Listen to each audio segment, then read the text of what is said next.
Hello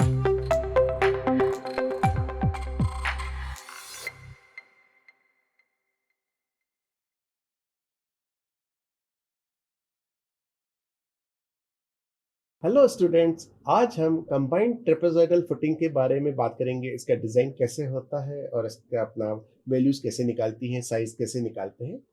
trapezoidal footing वहाँ पर use करते हैं हम लोग जहाँ पर हमारे पास स्पेस कंस्ट्रेंट रहता है, या फिर एक कॉलम हेवीली लोडेड होता है और एक कॉलम थोड़ा कम लोडेड रहता है, या फिर अपना प्रोजेक्शन हम ज़्यादा नहीं ले पाते किसी एक साइड पर, तो उस इन सारे केसेस में हम लोग ट्रेपेजॉइडल फुटिंग यूज़ करते हैं। जैसे आप देखेंगे, एक मैंने फिगर बनाया है आपका, इसमें ट्रेपेजॉइडल फुटिंग में एक साइड आपकी ज़्यादा होगी, दैट इज उसको हमने B1 का नाम दे दिया, और एक साइड कम होगी, उसको हमने B2 का नाम दे दिया। दो कॉलम है जिसमें एक कॉलम के ऊपर लोड है W1 और दूसरे कॉलम के ऊपर लोड है W2। हम ये अज्यूम करके चल रहे हैं कि जो हमारा W1 है वो W2 से ग्रेटर है, तो W1 is greater than W2, ये इस केस में कंडीशन है, राइट। सो जब हम इसको सॉल्व करेंगे तो यहाँ पर सारे फार्मूले लगाएंगे। तो एक तो आपका जैसे एरिया ऑफ द ट्रेपेजियम क्या रहता है आपका, यहाँ पर एरिया इज इक्वल टू आ जाएगा B1 plus B2 by 2 into perpendicular distance, वो आपका ये परपेंडिकुलर डिस्टेंस L आ जाएगा, राइट। और दूसरे तरीके से एरिया निकालेंगे लोड अपॉन बेयरिंग कैपेसिटी, तो उससे हो जाएगा W1 plus W2 plus W dash. W dash यानी वेट ऑफ द फुटिंग या वेट ऑफ द फाउंडेशन, और upon QS।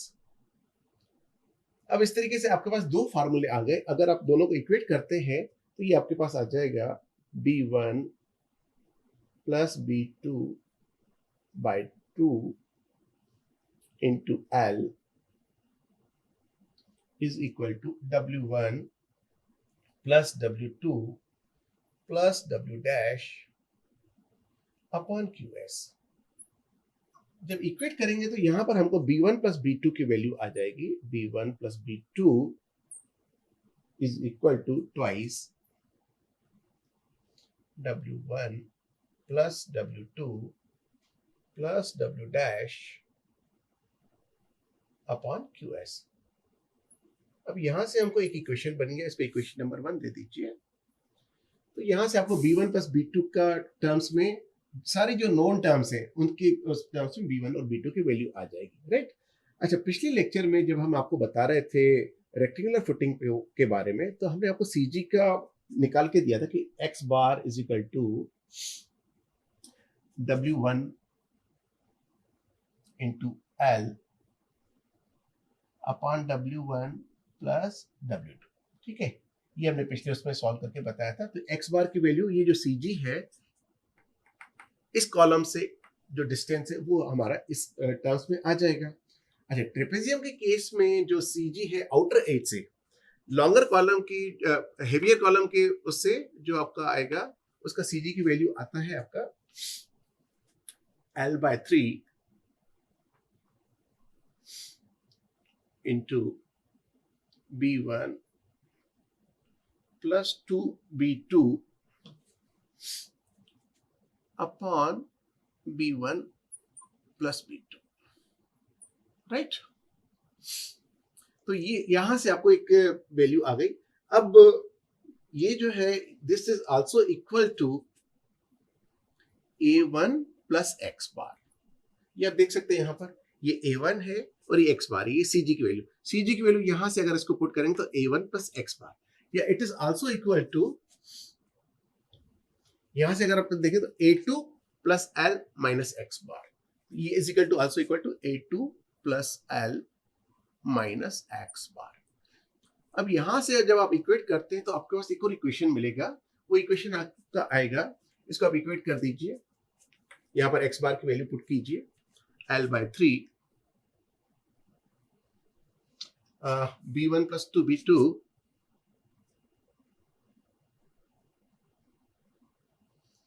Upon B1 plus B2 is equal to A1 plus X bar. अब X bar की value यहां से आप ले लीजिए A1 plus W1 into L upon W1 plus W2, right. जब आप यहां से आप B1 प्लस B2 की वैल्यू लेंगे तो ये आपके पास एक और वैल्यू आ जाएगी, दैट इज सॉरी, हाँ ये हो गया आपका यहां से। अब यहां से अब इन दोनों इक्वेशंस को, एक इक्वेशन आपके पास एक और बन गया, दूसरा इक्वेशन आपका पास बन गया। अब इन दोनों इक्वेशन की मदद से हम B1 और B2 की वैल्यू निकाल सकते हैं और फिर L की वैल्यू एरिया के हिसाब से, एरिया में L और उसकी वैल्यू पुट करके हम L की वैल्यू निकाल सकते हैं। तो हम इसी पर बेस एक न्यूमेरिकल करेंगे जिससे हमको पता पड़ेगा कि न्यूमेरिकली हम इसको कैसे सॉल्व कर सकते हैं। तो स्टूडेंट्स, आपके सामने स्क्रीन पर आया है एक न्यूमेरिकल जिसमें दो कॉलम है। एक कॉलम का के ऊपर लोड है 900 किलो न्यूटन और दूसरे कॉलम के ऊपर लोड है 600 किलो न्यूटन, और दोनों कॉलम के जो बीच की स्पेसिंग है वो है 5 मीटर। तो ये चीजें गिवन है। सेफ बेयरिंग कैपेसिटी गिवन है 120 किलो न्यूटन पर स्क्वायर मीटर, और एक कंस्टेंट और दिया है कि हमारा जो फुटिंग का साइज है उसमें लेंथ में हमारे पास रिस्ट्रिक्शन है कि हम 7 मीटर से ज्यादा नहीं जा सकते, तो हमको L की वैल्यू यहाँ पर 7 मीटर रखना पड़ेगी। अब हमारे पास सिर्फ इतना ही काम है कि हम B1 और B2 की वैल्यू निकालें। अब इसके लिए हमको चाहिए कि वेट ऑफ द फाउंडेशन, क्योंकि बाकी W1 W2 है, तो let the weight of foundation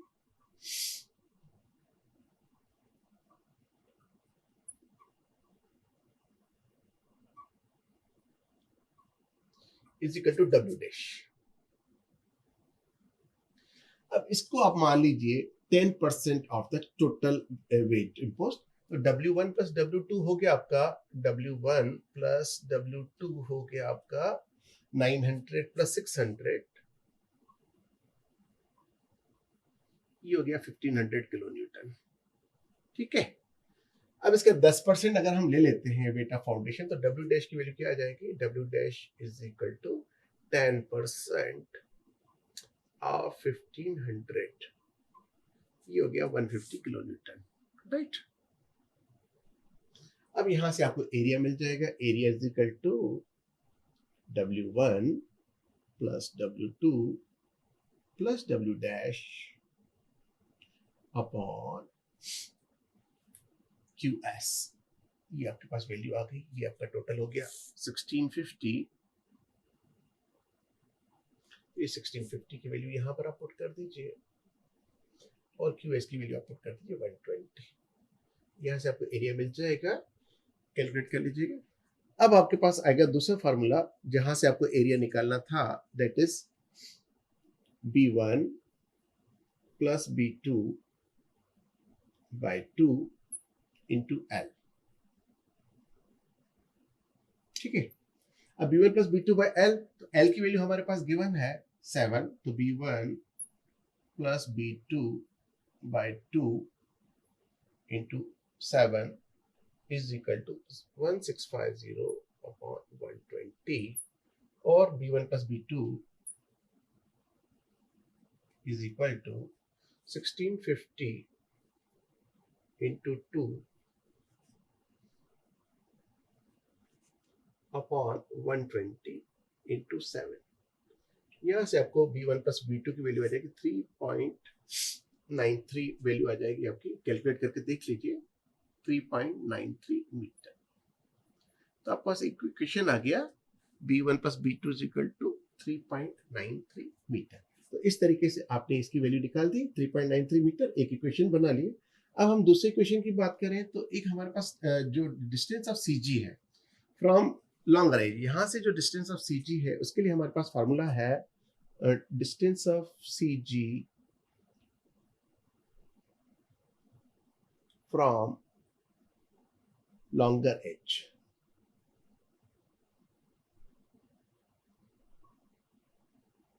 that is equal to L by 3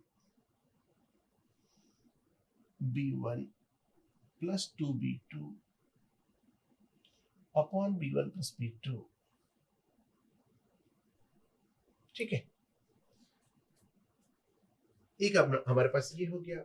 अब एक और कंस्टेंट अगर हम इसको कर ले तो थोड़ा सा सिंप्लीफाई कर ले। अगर हम A1 और A2 की वैल्यू यहाँ पर बराबर रख दे, अज्यूम करें कि A1 और A2 बराबर है, तो हमारे पास A1 और A2 के लिए बचेगा हमारे पास 2 metre for example. A1 plus A2 बचेगा हमारे पास 7 minus 5 that is equal to 2 metre. तो A1 और A2 को बराबर रखने से हमारे पास A1 is equal to A2 is equal to 1 metre आ जाएगा, राइट। यहां से हम अपना A1 और A2 को अगर बराबर कर लेते हैं तो जो डिस्टेंस ऑफ CG है वो हमारे पास है लॉन्गर एज से, ये इज इक्वल टू है B1 प्लस x बार। ठीक, अब हमारे पास x बार की वैल्यू निकालने के लिए भी फार्मूला है। x बार की वैल्यू हम यहां पर निकाल ले, तो x बार की वैल्यू निकालने के लिए हमारे पास फार्मूला है W2 into L upon W1 plus W2। यहां पर वैल्यूज पुट कर दें, that is equal to 600 into 5 by 1500, ये वैल्यू आ जाती है आपकी 2 मीटर। अब अगर यहां पर पुट कर दें V1 plus, sorry this is A1 plus x बार, यहां पर पुट करते तो ये वैल्यू आ जाती है हमारी 1 plus 2 that is equal to 3, right. अब यहां पर वैल्यूज बाकी पुट कर दें, it is equal to L की वैल्यू कर दें 7/3 और B1 plus 2B2 upon B1 plus B2 की वैल्यू यहां से आप डाल दीजिए 3.93, ये 3.93 पुट कर दीजिए, दैट इज इक्वल टू 3। अब यहां से आपके पास दो इक्वेशन बन जाएंगे, आपके पास एक इक्वेशन और मिल जाएगा, ये आपके पास आ जाएगा, it is equal to B1 plus 2B2 is equal to 5.05, ये 5.05, ये आपके पास दो इक्वेशन आ गए।